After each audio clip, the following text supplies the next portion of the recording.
谁能想到这支球队的替补简直是强到变态？你们看看快船这5替补的净胜分，这你能受得了？这还有没有王法了？快船这5替补你也是太吓人了，难道真的是苹果替补苹果球员？大洛3分5中4拿下16分，护框又无敌。保罗仅登场18分钟就有10个助攻。柯林斯迎来大爆发，8投7中，高效砍下24分。那咱们话不多说了，快船这5替补到底怎么个厉害法？点上关注，跟着刀哥一探究竟。快船本场比赛因为比尔继续缺阵，加上季前赛你得做一些阵容上的实验调整，不是吗？所以这场泰伦卢还是改了首发，新人乔丹米勒上首发，夏季才引进的悍将柯林斯去替补。当然变阵之后，快船这套新首发这场比赛打得并不算太好，今天一上来打了7分多钟啊，移动是只得到10分，10比16落后。泰伦卢在第一节还剩下4分33秒，大旗一挥，5上5下5替补出战，哈登、伦纳德等人全下，保罗、柯林斯、大洛、邓恩、巴图姆5替补出战。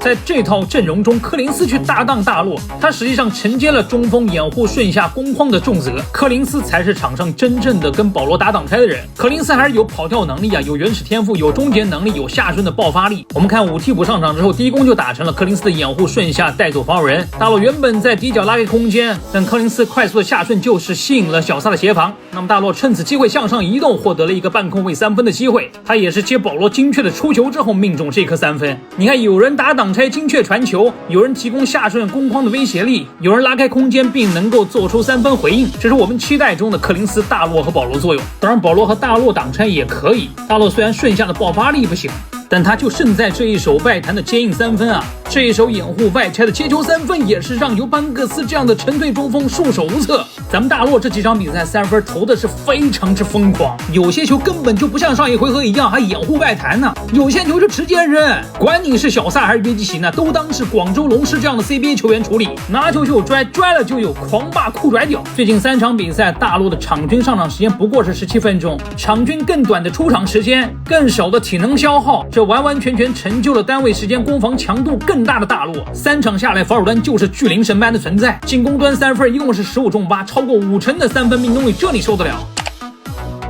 那除了大洛之外，我们再说回比赛，再说说另一位新援约翰柯林斯。上一场他个人发挥实在欠佳，但本场比赛也算是强势反弹。快船泰伦卢在上一场对阵掘金的比赛里，我个人认为他对于柯林斯的使用还是有些僵化。柯林斯说到底他还是一个无球更厉害的球员，他不太适合长期大量吃球去进攻，他也不擅长在人群中面对多道协防去处理球，所以运控传球就会有失误。所以你从这个角度来说的话，本场比赛你应该增加柯林斯更多的无球进攻。一方面是我们前面说的让他搭档大洛，其实行使的是中锋的掩护顺下的权限，再一个就是各种的无球掩护穿插战术，让他直接能够形成对篮筐的攻击，或者是形成错位的机会。你进攻的发起阶段持球，或者是1对1同位置单打当然不合适，那有错位大吃小的机会就应该鼓励柯林斯下球持球单打。除了以上部分的调整之外，柯林斯本场比赛个人的活力也确实不错，他的运动表现啊，造罚球的侵略性啊，个人单打的欲望啊，对篮筐冲击的欲望啊，都是大大加强。说回比赛部分，你比如说柯林斯第一节2分27秒，这是一个半转换中的机会球，那就应该鼓励他下球直接进攻，去摧毁对面更小体型的防守人。最终柯林斯也确实打出了自己的身材压制力优势，一步就过了对面的爱丽丝，攻框过程中造成2罚的机会。我们再看看他作为掩护人这个顺下的爆发力，这个纵深威胁，这个垂直对于篮筐的威胁，这种底角清空的无人边挡拆也是能够方便保罗和柯林斯的操作。无人边底角无人协防，保罗的操作自由度大大提升，他突至底线之后再回传给柯林斯，柯林斯无论是接球抛投还是直接强取篮下，那都是战略性的武器。再看这个回合也是把大洛留在底角拉开空间，上线保罗和柯林斯打这种挡拆，然后掩护之后柯林斯快速顺下，保罗交球，柯林斯接球是一马平川，一战到底，最后对于篮筐的虐杀也是众望所归。以上2球能说明什么？说明他作为5号位的掩护中锋啊，确实有非常强的顺下的爆发力和摧毁篮筐的能力。保罗掌舵，柯林斯顺下威胁，大洛拉开空间，这3人组应该是配合的相得益彰，也是整个快船5替补的进攻的基本盘。看了视频前面之后，你如果只认为柯林斯打出了侵略性，打出了顺下中锋的威胁，那你就大错特错了。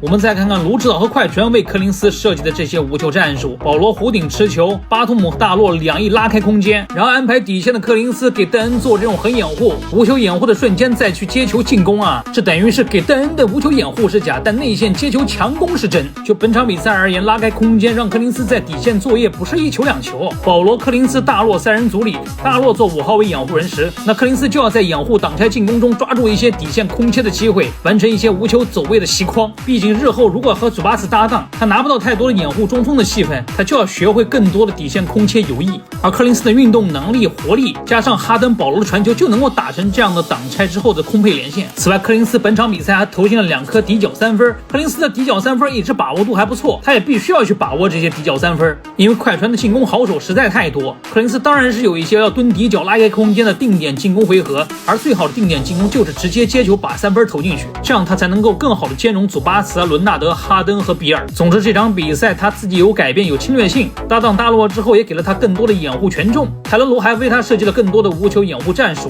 而柯林斯确实个人打得也非常之棒，希望他能够延续下去。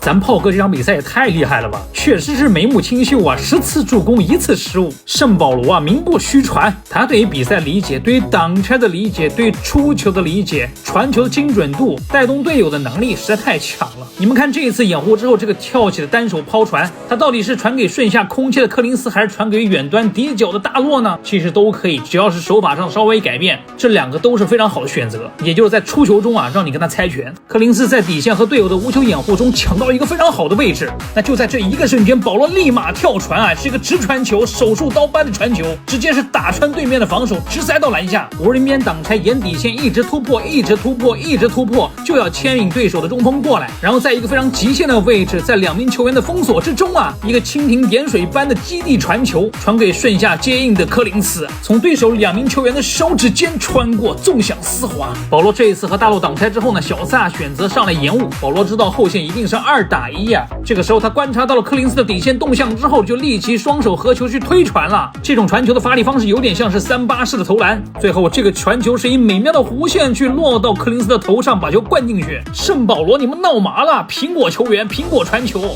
兰博基尼老了还是兰博基尼。保罗在场上能贡献的东西，价值是正向的，是确定的，稳定的传控，不失误，不让对手抓自己的反击，不乱打，不胡打，稳定的去压节奏。无论之前在勇士还是在马刺，保罗上场永远是赢分的那个人。有了他，快船就有非常稳定的替补持球手，有了非常大的持球的安全感。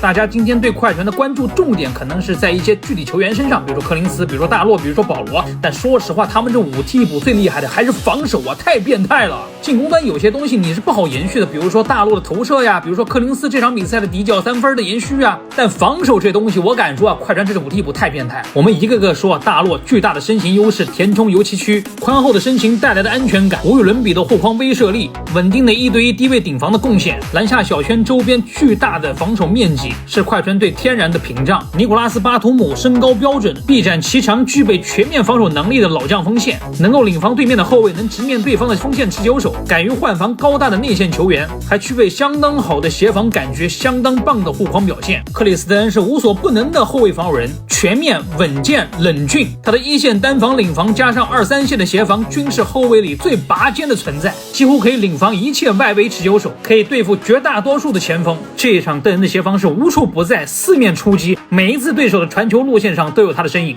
克里斯保罗虽然年事已高，单防能力早已是不比当年，防守端也容易被点名，但他是聪明的团队防守人，知道利用比赛规则，利用队友来保护自己。一旦不用直面1线的冲击，充当2、3线或弱侧协防人时，保罗的防守智商太高超。柯林斯不是一个防守本能多强，防守智商超高的运动员，但胜在运动能力实在太过强大。作为大前锋，他的协防护框绝对合格，而且有体型，有运动能力，擅长换防以及保护篮板。我们再说回到比赛中，你像是大洛加上柯林斯加上巴图姆3大前场所带来的防守安全感是巨大的，体型、协防、护框支援绝对是极其强悍的。而邓恩、巴图姆加上柯林斯又能够换防一切球员，邓恩加上巴图姆这是双领防高手，可以对付绝大多数的后卫以及前锋，再加上这5个人都有水准以上的协防贡献、协防表现，人均会协防会支援，你受得了？大洛作为防守中最后一道屏障是 S 级的护框表现，这以后这5替补的防守绝对是天下第1号的金字招牌，能赢广州龙狮和国王队那么多分，这是有原因的。